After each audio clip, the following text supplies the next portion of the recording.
Hello, I'm Anwar Knight, Canadian broadcaster and founder of the Whole Schools Accountable Parent Network. I hope you're enjoying your summer. It has been a busy one for me. I've connected with families all across Ontario and listening to their stories. Families who've been ignored and dismissed by their children's schools and boards and left to navigate painful truths alone. Too often, the system protects institutions, not our children, and that must change. Through this movement, we're giving families a voice. And together, as parents in solidarity, we must hold schools accountable. Today I wanted to share the story of Amelia and Kiran, two brave parents who uncovered something that no parent ever should. Their child's grade 2 teacher was physically harming students in the classroom. It triggered a Children's Aid investigation, and yet not a single formal notice was sent to all families. No effort was made to reach out to other possible victims. No explanation, no accountability, no transparency. In the words from Amelia and Kiran, they did not keep our kids safe. Instead, parents were left in the dark for months, forced to connect the dots themselves while their children carried the weight of trauma. Please watch and share this story. We cannot stay silent. We cannot look away. It's for my kids, your kids, our right to know. Please visit wholeschoolsaccountable.ca and sign the petition today. We had to go tell our daughter that this was going to be the outcome. He was coming back. And she cried, and I cried, and you cried, and everybody cried. We assumed that she was just the kid that needed to come home to her safe space to really let go. So there's a lot more tears. Again, she would shut down. She wouldn't talk. But even with us sometimes. Yeah. There were even times where if we raised our voice, she would just totally clam up and shut down. And that was new. Gender dynamics seemed to be part of his relationship with parents and students. That's right. Although it seemed to be the inverse in the classroom, where he favored the girls because he said that they were well behaved, they would listen to him. They weren't disruptive to the classroom environment, unlike the boys. He consistently said in that classroom that he likes when the dads, or if a father were to reach out to him, not a mother, and in the classroom, the girls are better than the boys. And over March break, obviously she's not in the school, and we see that glimmer of who that child is, that we know is there this whole time. Mm-hmm. And she thrived. Yeah. And we thought, wow, like we have our baby back. Between Christmas break and March break, we noticed when she was away from the school itself, she was quick to sort of go back to her old self. We noticed immediately, like getting back right after March break, she shifted right back the same way she did after Christmas break. And at that point, we knew it wasn't a coincidence. And we needed to understand better what was going on. And coincidentally, her teacher was removed.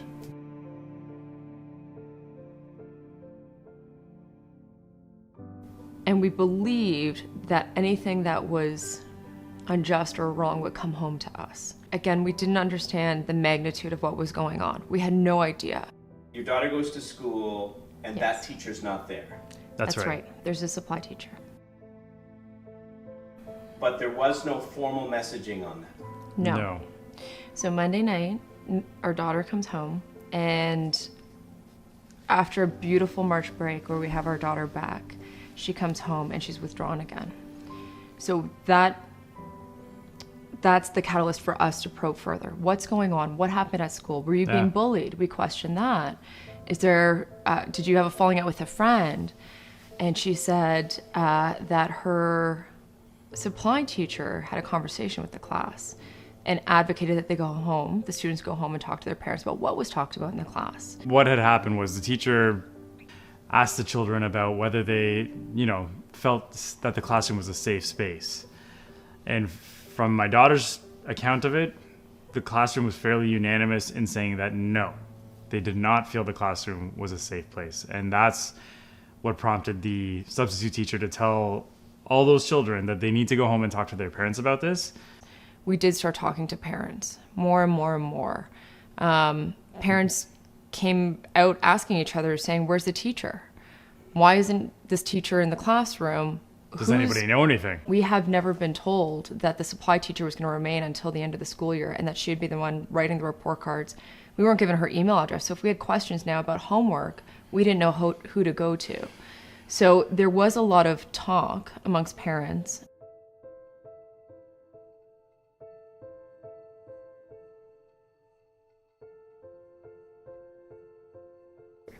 I went to one birthday party, and out of the 10 parents at the birthday party, 4 maybe knew what was going on. And even then, it's a fragmented to know, because there's nothing in writing. There's no formality or no formal top-down understanding of what was happening shared to the parents. So 4 out of 10 parents understood or had some understanding of what was going on. 6 had no idea.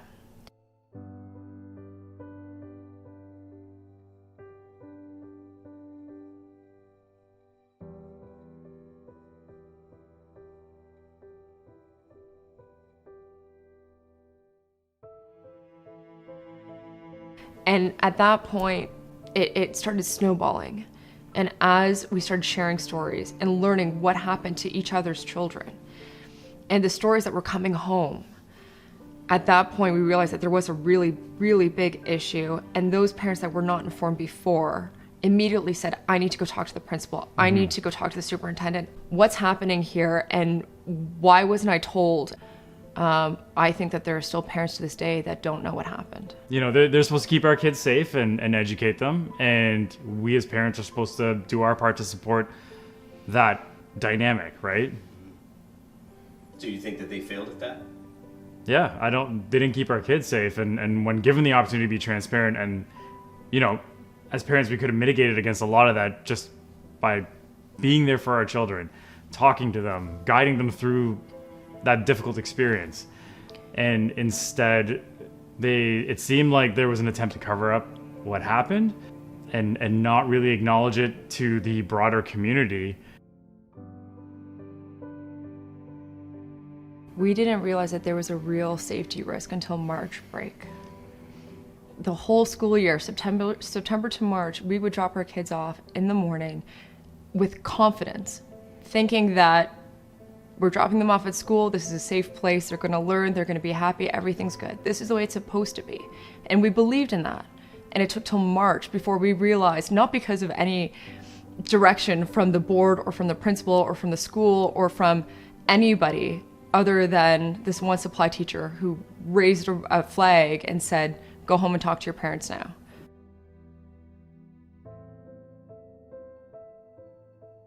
They weren't seeking out victims because, again, there was no conversation. It was only those who came forward. So there's 3 known victims, but there could be others.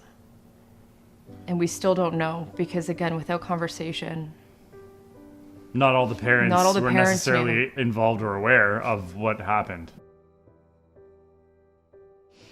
At that point, we heard from administration in the school that, based on precedent, there's no way that this teacher is going to come back. CAS verified that the children their allegations were correct. What happened, happened. And so there's no way that this teacher is going to come back to this school. There's no way. Peel District School Board had to do their own investigation, which is separate from Children's Aid's investigation. But because Children's Aid, the CAS investigation was so definitive, unequivocally, this guy did bad things to children, there was going to be no question in their minds that he would be coming back to any school, let alone our school.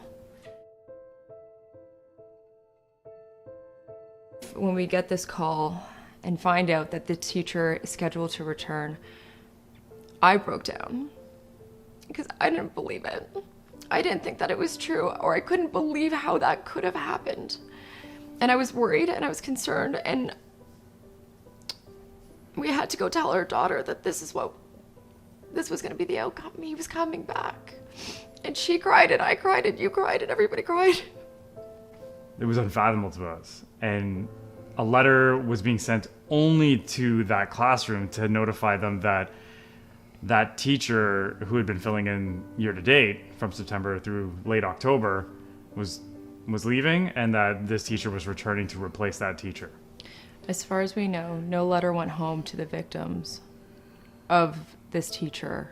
We certainly didn't get a letter as parents of the witness, or of a witness. No one else in that class that would have been impacted by this teacher last year got a letter. So our concern was now this teacher, who our child made a statement against, is now going to walk the halls with her. This is the same person that scared her so much that she didn't talk to us about what was going on in the classroom until March. And it was happening since September. The first thing we did is we sent an email to Leslie Grant, to the principal, to anybody that had been involved along the way, threatening lawsuits and saying that our daughter is not returning to the school on Thursday morning. I don't care what happens. There's no possible way that our daughter is going to be in the same building as this person. Then we started reaching out to parents in the community, saying, this is what's going to happen on Thursday morning. Start mobilizing. We need to start working together. Yeah. Everyone so needs reach out, to get loud, make noise. Escalate this. We met with the new principal first thing the following morning. When the principal saw us, she knew exactly why we were there. She knew, and she was upset too. And by the end of the day, when we kept pushing throughout that Wednesday, by the end of the business day on Wednesday, we did hear a congratulations, he's not coming back to the school.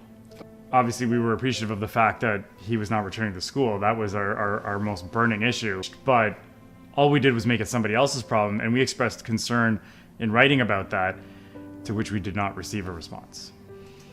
I do not trust the Peel District School Board at all. We sent an open letter to teachers, administrators, the board.